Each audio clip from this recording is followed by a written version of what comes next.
In this episode, we'll be discussing coachability. Help leading this conversation is none other than Cam Madden. Cam is former Army, a youth sports coach, full-time student, AFL running back for the Salzburg Ducks, and an incredible friend.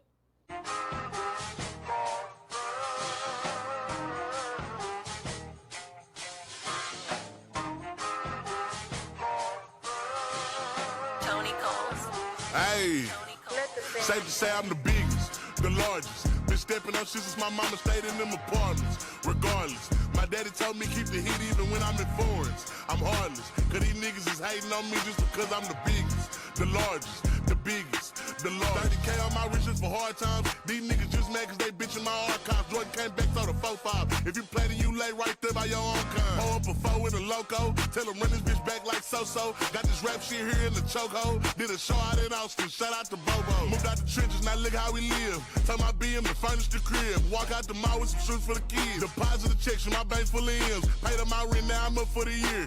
The view look crazy from here. What I paid for some dogs could've bought me veneers. Texas piece on my neck could've bought your career. Safe to say I'm the biggest, the largest. Been stepping on shit since my mama stayed in them apartments. Regardless, my daddy told me keep the heat even when I'm in foreigns. I'm heartless, cause these niggas is hating on me just because I'm the biggest, the largest, the biggest, the largest. Stuffing Cali blood weed in the blunt. Let my little brother roll him a Dutch. My little boy get whatever he want. Madam T don't be asking for much. Pouring lean on the nuggets and runch. Spill the rest of that drink in a punch. Left wrist on some, I had to stunt. Right wrist, I just did it because 600 the labor, you know how we coming.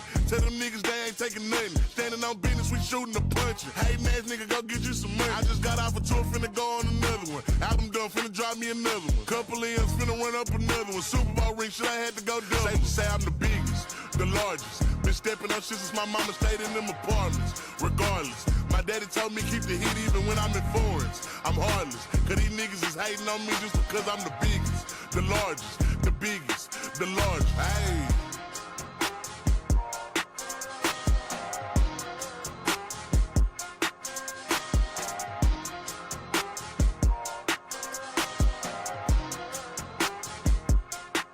Say I'm the biggest, the largest. Been stepping on shit since my mama stayed in them apartments. Regardless, my daddy told me keep the heat even when I'm in foreigns. I'm heartless, cause these niggas is hating on me just because I'm the biggest, the largest, the biggest, the largest. Hey.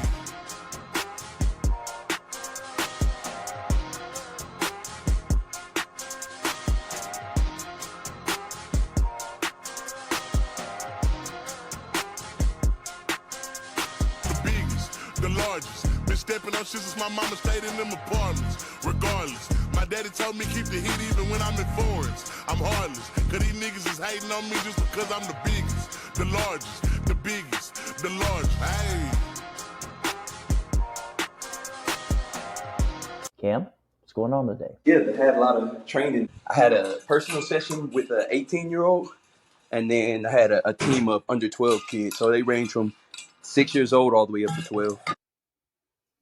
And how much longer do you have for schooling? I know you had mentioned you were going to do some traveling. As far as maintaining my visa in school, I can't leave this immediate area yet. So, yeah, at the end of next year, I'll finish my bachelor's at this school, and then so that'll open me up to study my master's at an actual Austrian university. So I'll be free to go anywhere that I want. So that'll be perfect. But hey, school is not my strong suit. How do you maintain schooling plus, coaching with the kiddos plus training for yourself plus prepping? Do you segment that out, or does it change day to day, or? Honestly, but it changes day to day. So we have a U12, U14, U16, U18, and then our team. And so each of those teams have a different practice schedule. And so it's something every single day. And so it kind of changes day to day. And so my school is generally the same. So I just kind of have to mold things around practicing and then find time to do my own training. And school is pretty stable. And then my own practice, like actual football practice, is pretty stable. But everything else is just kind of maneuvering around and seeing how I can fit stuff and where I can fit it at. Are you doing training for 12U, and are there any other age groups, I guess, or any other training opportunities that you do in your spare time besides? Yeah, so I'm doing the flag football team as well, and they just Oh, made that, yeah, and they just made it Olympic sport, so they're trying to get serious about it. Also, the U16, the U18, I'm just a positions coach for them, so I'm just doing running back work for all of them. Yeah, but it's nice. actually honestly like football wasn't my thing. It was fun in school, but after school, bro, I was like, nah, I'm not playing no more. But coming out here and kind of rekindling with football, and then getting to see the kids, bro, when they learn, it's real cliche, but when the kids learn or you explain something for so long, you get frustrated, but then they catch it and they get that little light bulb, you like, bro, that is a heart feeling moment. So that make it a lot more worth it. Seeing somebody else learn and stuff, but yeah, It's nice to, especially with the youth, to see that, yeah, learning's possible. It takes more than just one time to get it done, and that it's a constant process. yeah, for sure, bro, for It's cool to see the young ones be able to take that and apply that to other parts of their life. yeah, that's a huge thing. Like, I mean, we played football for a majority of our lives, but and so like in Texas, especially, like respect and like everything that is entailed in Southern hospitality, like respect, teamwork, camaraderie, just being able to treating people like they're on your team and like, caring for them, and all the stuff you learn in football. You have to take care of your next person, the person next to you, or they could get hurt. And so, giving the kids that and seeing like they come together, they've known each other, I guess, only since football because the school system is different. So they don't know each other like that, but they come together and they're like a family out here. And so, I don't know.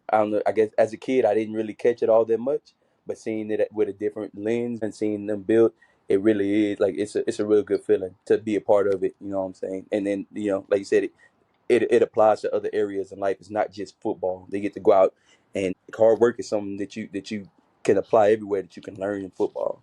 So that's real cool for me. For sure. So I'm assuming you help them with their games as well, or just the training? So the games, bro, their last season, our U16 won the championship. Our U18, I think, was second place. I think, and they don't have a big league, but bro, the kids, they're especially this season, we be killing them because it's me, another dude from you met everybody, Jamario, crazy little Yes. Okay. he's a head coach and he don't cut like I like to consider myself nice. He doesn't cut corners, so they bear crawl, bro. They do snakes on the field, like I kind of like yeah, bro. The stuff that we did to them, it's torture basically, and so the training kills them, and they hate it, but it shows. You know what I'm saying? It reflects when they come out and they win the championship.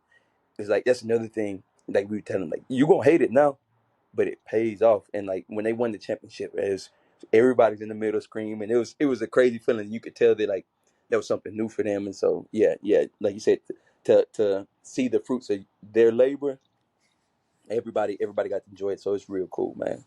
But they're trained to be killing their ass. How, when they lose or when it's a bad game, how do you change that messaging from, yeah, it'll be worth it? How does that change? How does that conversation change with the young ones of, I don't know, the end doesn't always justify the means? How do you do that Yeah, in low spots, I guess, during yeah. the season?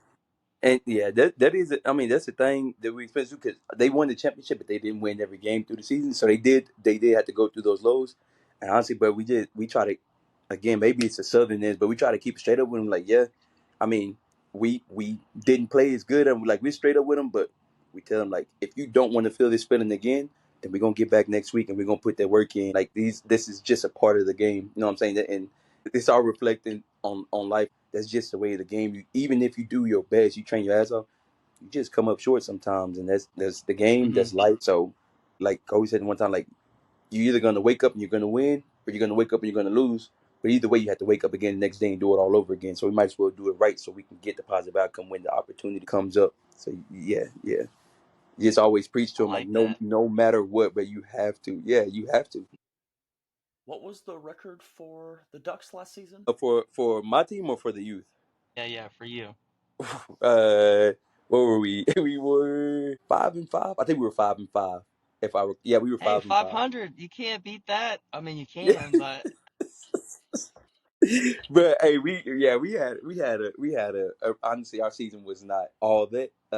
We had some coaching changes. Our head coach, I think you had met him, Coach Nick. There was yes, a sir.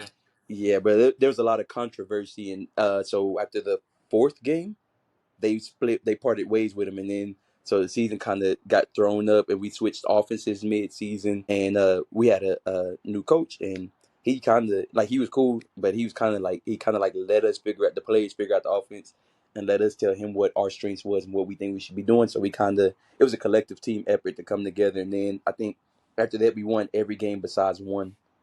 So it was a good Man, turnaround. Yeah, it was a good turnaround, and yeah, everybody just had to pull together, man. And then KD, our starting quarterback, he's been starting quarterback here for like 6 years. He had one of those like 1 in a million things. He threw a pass and he like jumped this high off the ground, like 2 inches off the ground, to like celebrate the catch. And when he landed, he just went down to one knee, ruptured his Achilles tendon just from like a 2 inch jump. And so no yeah, way. yeah, bro. And he hasn't he had to have surgery. He still can't run yet, so we don't know what we'll do next season. Yeah, but it's just Sounds like y'all again, are going to be running a little bit more. Wink, wink. I love it. I want to run as much as possible. I told him like, if I'm here, use me. Yeah, for sure. Might as well, right? Yeah, man. And like I love it, man. 30 years old, it hurts, bro. It hurts a lot, but man. That ground hits a little harder, doesn't it? I think in our third or fourth to last game, which had to be well over 2 months ago, bro, I hurt my knee in practice, and my knee is still hurting as we speak. Mm. 18-year-old me, I'd have been good the next week, but at 30, bro, yeah, I can feel that difference heavily.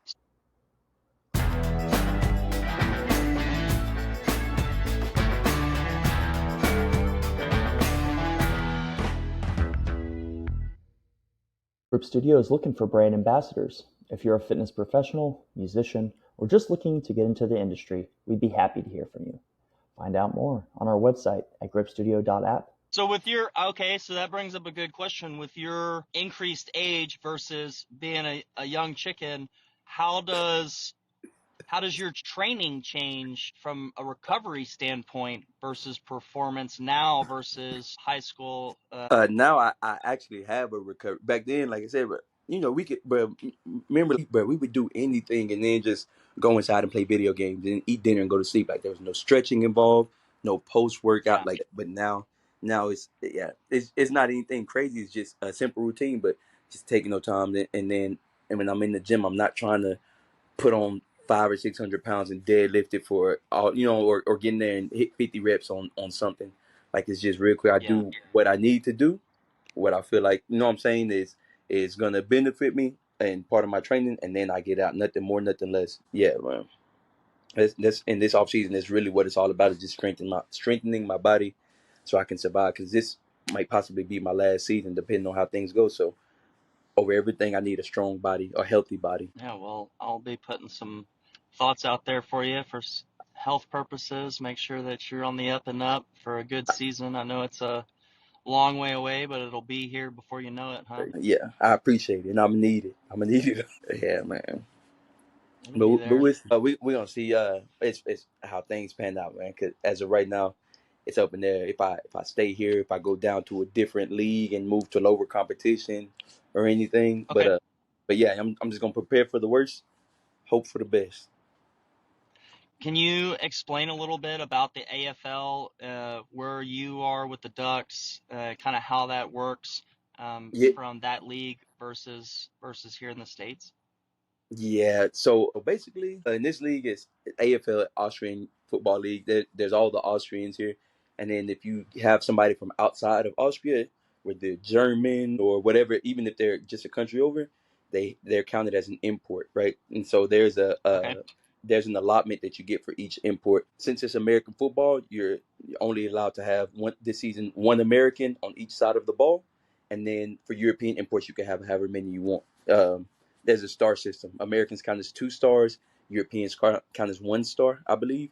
And I think there was Okay. a 4 star limit. Uh, but since Mario is married and he didn't play in college, and since I'm on a student visa and I didn't play in college, we're technically Austrians. We don't count as Americans, so we're just kind of free imports that they Wow. get. Yeah, yeah, and so that's I kind of did hurtful. not know that. Yeah, it's a free allotment. So we're kind of we're just kind of over here balling for them. I get as compensation for me balling. They pay for my living arrangements, and yeah, and I get to stay here, and then through my GI Bill and all of that stuff is how I get my and then coaching the kids and stuff is how I get my actual monetary compensation. But as far as here in the U.S., but the competition, the imports, I would compare them to college players, U.S. college players, maybe Division II. Then some of them, they're every now and again you'll get like a D1 quality type person, but usually if they come here, then they move up to the ELF, which is all of Europe football. But Okay, yeah, the competition I'd say interesting.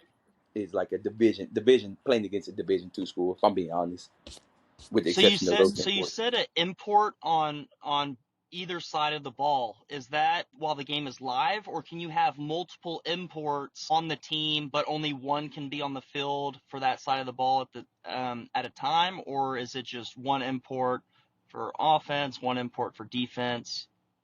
How Yeah, does that work? so on the roster you can have, I believe, as many as a star system allots you, but there can only be one American import on the field at a time. So Gotcha. when we're on offense, KD is the only import American import, and we can have a European import, but there can't be another American. And the same thing with defense.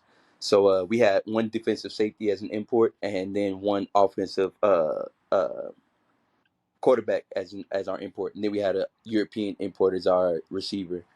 But the year prior, they changed the star system for whatever reason. The year prior, we had two offensive imports, a receiver and a quarterback, and then we had one defensive import, a linebacker. But that is subject to change. It's from what they're saying, it's probably going to change next year, and it'll make the league a little bit more competitive again and everything like that. Because with the changes Oh, this year, cool.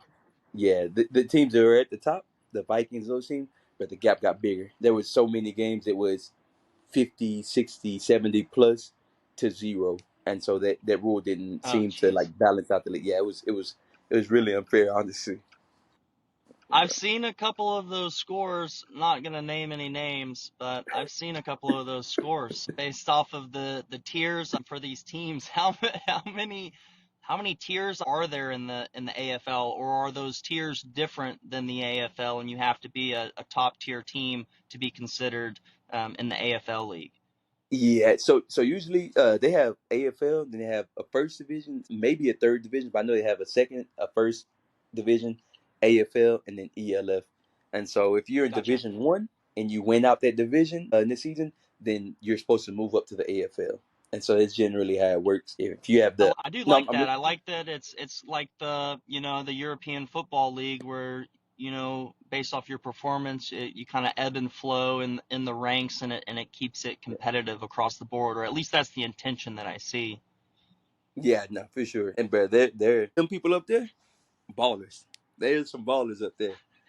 There's some ballers. Those are the NFL rejects or the D1 people who never made it to the league or want more exposure for film. That's where they Hmm. go if they're in Europe. It's like I guess I'd say it's slower than the CFL a little bit, but kind of similar to that CFL type tier. But no, they have some ballers up there, bro. Some real good folks. What is the relationship with the EFL and AFL, and how do they produce a pool of talent? That is a very good question, bro. So the thing is, I'm sorry, I'm being a little long winded here. The thing is, like, so for the Vikings, right? They didn't win the championship, but they're like the top tier team. They have a football camp and they like put into football. And so they have kids. They're training their kids. The youth program is made to train those kids to bring them up, but their youth programs are full of kids and they're in academies and they're buying extra coaches and stuff. Whereas opposed to Salzburg, which is a little bit smaller, but all the people on our team, not all of them, but majority of them, they have families, they have jobs, they have home lives, and they're just kind of regular people for the most part. Some of them are ballers, but we have a lot of people who are just regular people who want to do it for fun and stuff. And so we have a Roman. I think Roman is coming up on 43, and he's still playing. And I mean, he's a solid player and everything like that. But yeah, we out here in the smaller towns, we get some older people and some people who do it as a hobby. But in those younger places, I mean those more high places, you're gonna find those younger people. It was interesting. I mean, first I hadn't even heard of Austria, But second, I didn't know that they would have American football here, and so the fact they do have it here and they have it so organized, that is real interesting to see. I feel like the EFL and AFL would be more popular in the States if it wasn't for a 7 hour plus time difference. Yeah, no, it is tough to catch the games and stuff. So when they did, I think what was it last year or the season prior to that when they had the NFL game in Munich, Germany, was it? There was a large showing. A lot of people from my Salzburg went out there to catch it, and they were talking about the next time they're gonna have a game. I think yeah, I don't know when or where, but yeah, a lot of people anticipate that. And then for the Super Bowl, surprisingly, like my team specifically, they rent out the biggest like nightclub in the city, and they throw a party. So the whole team and organization is invited, and then of course there's outsiders who want to come in and watch. They do it too, and they have festivities. But you'd be surprised. I'm still surprised at how the turnout usually is. I didn't expect the football fandom to be that large out here. But now people are eager to try to catch it. Like you said, that time difference does run the strain on it. I don't catch most of the stuff because of the time. Like I have to catch it on rewind or highlight type thing. Now's a good time to discuss how you got over to Europe. I obviously know that you're in the Army, we're in the Army, but I want to say thank you very much for your service. Yes, sir. Yes, sir, Paul. Hey, thank you so much for your support, bro. 5.5 years. 5.5 long ass years. You're an air traffic control technician and a maintenance chief. Can you explain some more about that? Yeah. I was maintaining so with the little radars and everything in there, and like the electronics within that. They taught us how to solder, read the schematics, and go in and you know just like finding continuity between wires and stuff and all of that small things.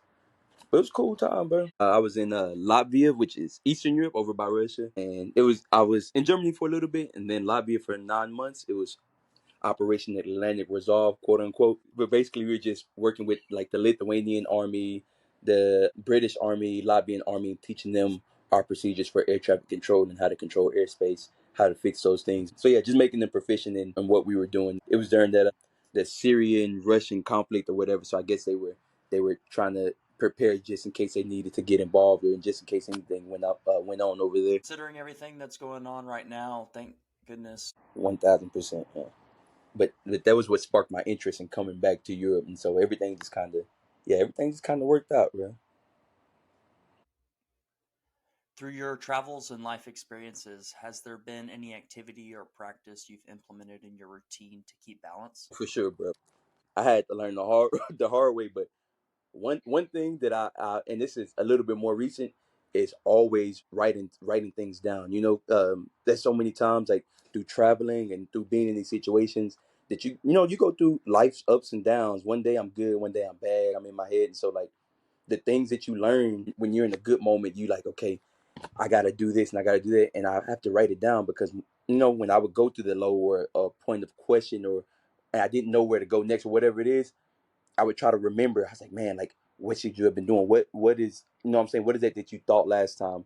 And you can only retain so much. So just writing things down and remembering in those hard times what you learned in the good has been a real helpful thing for me. I was reading this thing the other day too. Well, not the other day, a little while ago. It kind of put things in perspective. But it said everything that you interact with, and this is whatever you believe in, but it said everything that you interact with has a little piece of God in it. You know what I'm saying? And like I said, whatever it is you believe in, like everything in the world has a little piece of that. And so like I had to treat it accordingly. My situations, the place and the opportunity that I have, the people I interact with, like that just kind of helped me ease things. And so yeah, that was something that got me through a lot of rough times. It's getting me through a lot of rough times. None of us know what tomorrow is, but so you got to find something that you can hold on to, something that you can believe in, and then just pursue. Because, a lot of times I catch myself just kind of all over the place trying to wing it, but you have to be grounded in something. Remain coachable is something you've mentioned in the past. I believe it's a great analogy for those that have taken direct coaching. What kind of mentality do you put yourself in to receive that constructive criticism? Is it an active mentality or is it more situational? And who do you typically get your advice from? I would definitely say that's a consistently active mentality, bro.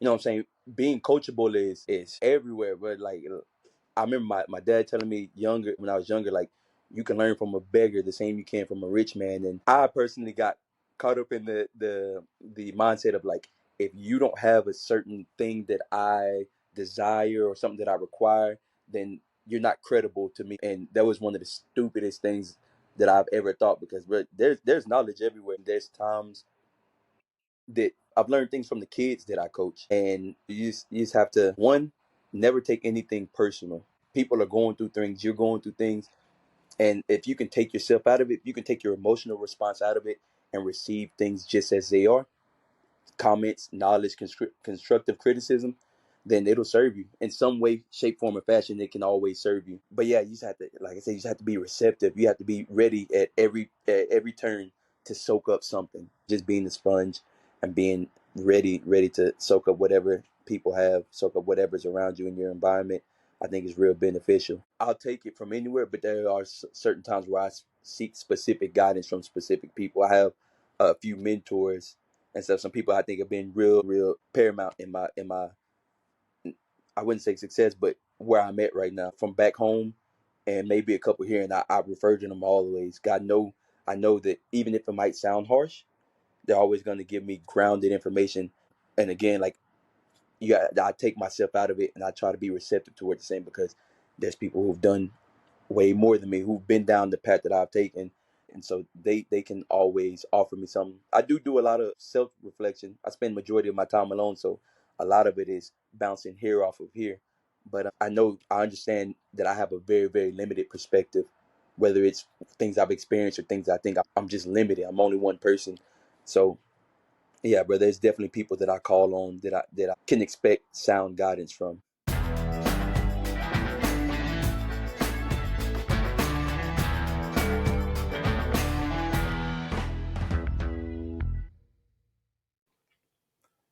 If you weren't aware, there are over 24 available fitness, health, and well-being categories available on Grip Studio.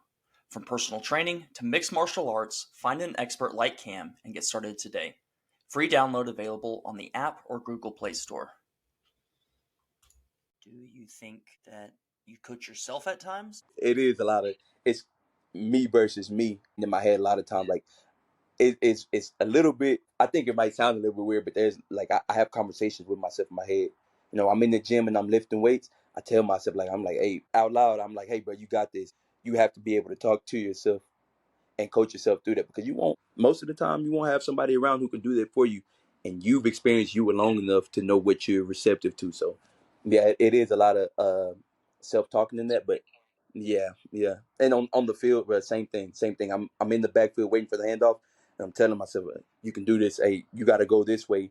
Don't be scared, or whatever it is. And I think that that's a really really big thing in life. Just if you can say verbally, then you can internalize it. But if you can't say it out loud, then what makes you think that you can make that part of your life? So I just try to live it out in every way possible. I yell it out. I talk it out. I think about it. Not saying that that's the only thing that it requires, but I think that's a very, very important, step in getting through whatever it is you might be going through at that time. What has been a successful routine for you? Do you attribute it to military or your family, life? A combination of a little bit of everything. If I'm being honest, my early life, before we before we met, I lived a different lifestyle. So I didn't really have a routine. I never had anybody tell me like, "Hey, do this, do that, whatever." And so in that time, I picked up my own habits and my own routine, of course.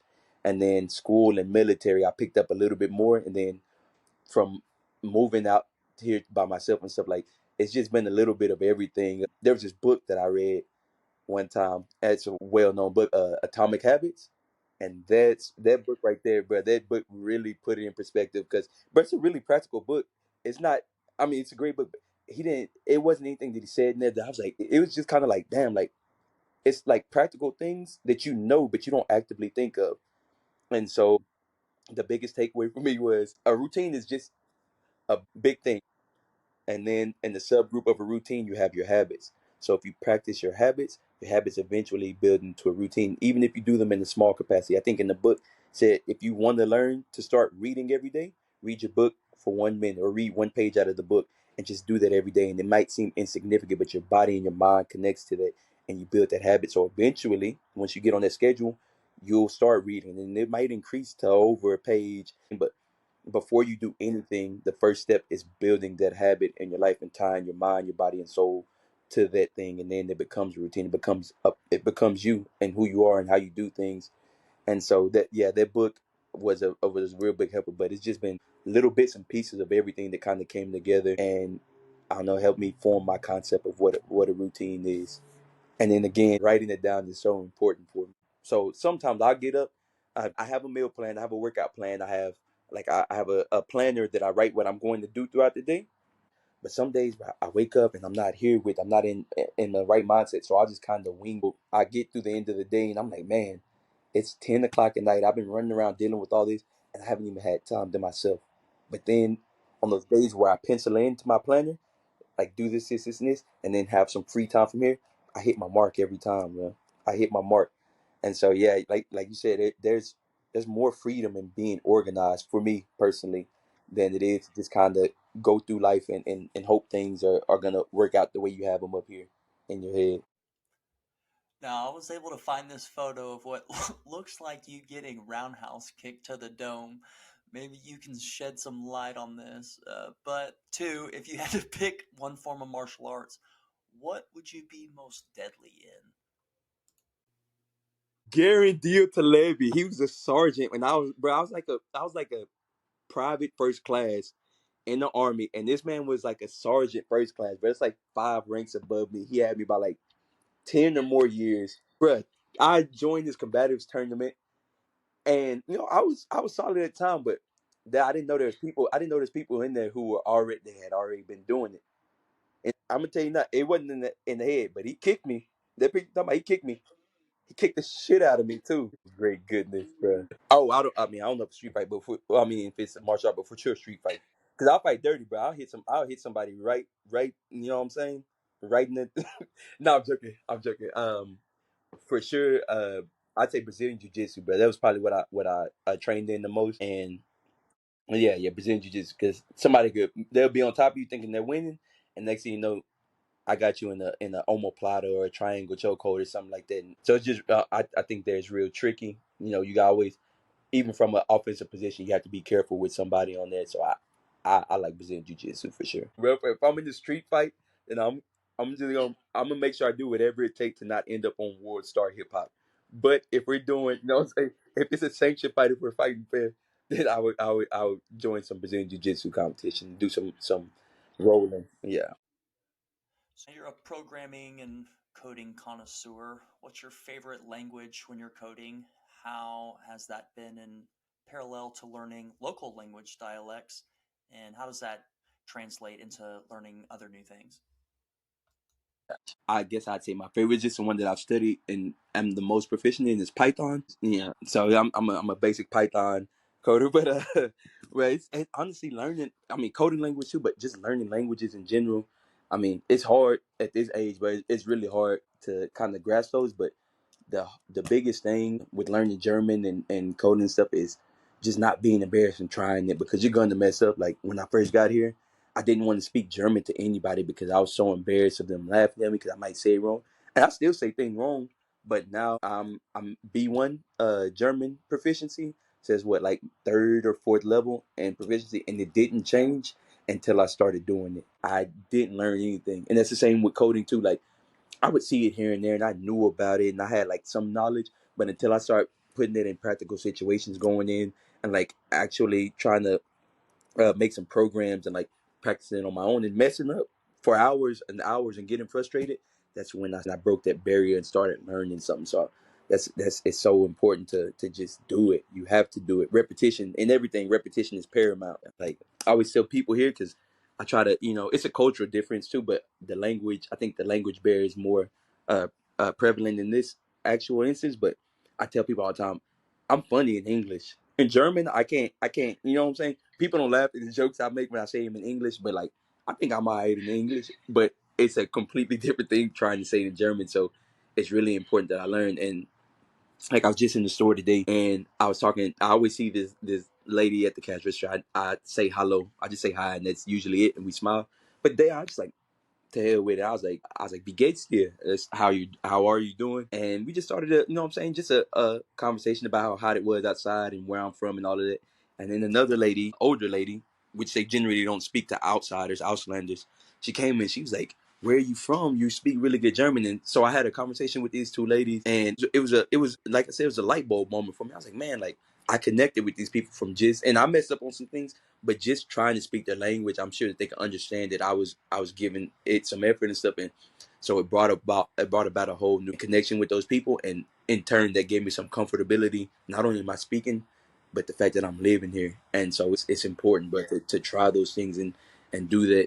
But it does suck. I ain't gonna lie, it did suck. Like trying to say stuff and people looking at me like I'm thinking I'm saying the word right, and they looking at me like I'm crazy. At first it sucked, bro, but it's just doing it, man. Just repetition. How has your day-to-day training regimen changed from preparing for a bodybuilding competition to now prepping for a football game? So I was doing the bodybuilding thing, and that's when the offer came to come over here. So I transitioned straight from bodybuilding into this. And at the time, I had more weight on me, and I was way more muscular because it focuses on aesthetics. You know what I'm saying? You want to visually look good, and I would like to say I was decently strong for my size.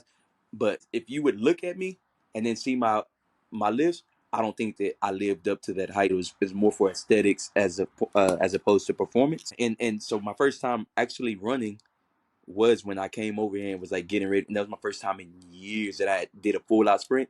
And that's when I realized like, yeah, I don't got it like that. I don't got it like that. And so yeah, it's as far as like actual training in men's physique in like bodybuilding type things, you can do a little bit more slower pace. You know what I'm saying, working out type of thing. It's way less intensity, but for football, I'm doing explosive movements. I'm doing squat jumps, a lot more body weight things and like hit workouts and stuff like that, as opposed to just doing like curls and some leg raises and stuff. I'm doing box jumps. I'm pulling the sled. I'm sprinting. Today I was running with a bungee tied up to a field goal post and not going anywhere, killing myself. So it's a real big difference, and surprisingly, that I've added the cardio in because then back then I wasn't doing much cardio, like straight gym. I've added the cardio in, and the crazy thing is the way that my body looks. Then it was like I said, it was less fat percentage. I was way more cut, but now I got a little bit on me, which I attribute also to age. It's more of a functional type of fit as opposed to a big robot. So I feel better in this form. I do feel better. Over the years, you've coached children as well as adults of all ages at this point. Is there a more receptive age group that you've seen in your opinion? Do you think that anyone is coachable? So I would say I'd say the most receptive, honestly, I would say the older teens slash young adults to the adults, only solely because, well, not solely, but mainly because they're there because they want to be there. You know, kids can be swayed. Their parents are like, hey, try this. And so they're just kind of there sometimes. But the older people, if they're there, it's because they want to be. And so they're trying to learn, they're trying to get better. And so they're really receptive. But that's not to say that some of the kids, because there's some kids out here, even at the U12 and on up, we have some really dedicated kids, some kids who really want to do this. So they come in each one, but I'd say collectively as a whole, it's the older people who are the most receptive. But having a preference, not so much, just because, like I said earlier, like you get that light bulb moment, you get it from U12, U14, all the way up, and that's what really makes it worth it. But I don't know. Out here, it's a little bit different. Like I said, the culture is so different. So you'll get some kids who want to be there, and then they say what it really takes, and then their motivation kind of goes away because the cost is too high. But then you get some people who they see how much it costs, and they buy into it fully, and that's where the passion and the love of it come from. So I'll coach. I'll coach a Chihuahua if he want to come out there and learn. It just depends on, you know what I'm saying, on who the person is and how they get down. In every age group, you get some of that. And like that, I coach the flag, and that's the older people uh, who are out there trying to get it. And so they're gonna come out there and they're gonna, if you tell them to run, they're gonna do it. They won't complain. And I personally like it a little bit easier, but the kids are also good. Like I said, the kids are good, man. I think the kids have a lot more since they're younger. they have a lot more room for growth. That goes without saying. So yeah, I enjoy it. I enjoy that a lot as well, man. But all in all, I think each practice, whether I'm tired or I'm not into it, each practice, but I find some joy in all of it, man. The people are so one nice here, and they're receptive, but they make you feel like my coaching is not going to waste. They make me feel like they really appreciate it. There's just small things. The people show love. There's a kid on the U12, the young one that I was talking about. He's 6. His name is Valentine. His older brother plays, and every practice, if he makes a catch, he's running up to me, high fiving Coach Cam. I did it and stuff. And he's 6. He's just 6 years old. It's kind of crazy to see, if I'm being honest. No matter what type of coaching it is, but you're gonna have people who they buy in or they won't, and you can't let that sway you. You have to do it because you love it. It's your passion. If you're there, then it probably is your passion, or it's something that you're trying to learn to be passionate about. But you won't get there if you don't show up. Not just physically show up.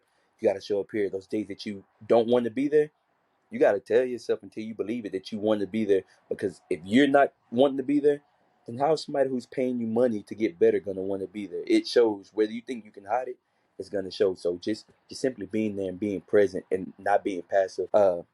Another big thing, just kind of a life lesson, like I mentioned earlier, is being present in it, paying attention to the small things that happen, because those little moments, they matter. They're small, but they accumulate. And so I don't know. You get your real fulfillment.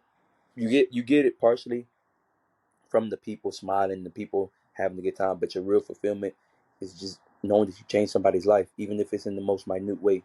So you have to show up every day in every way.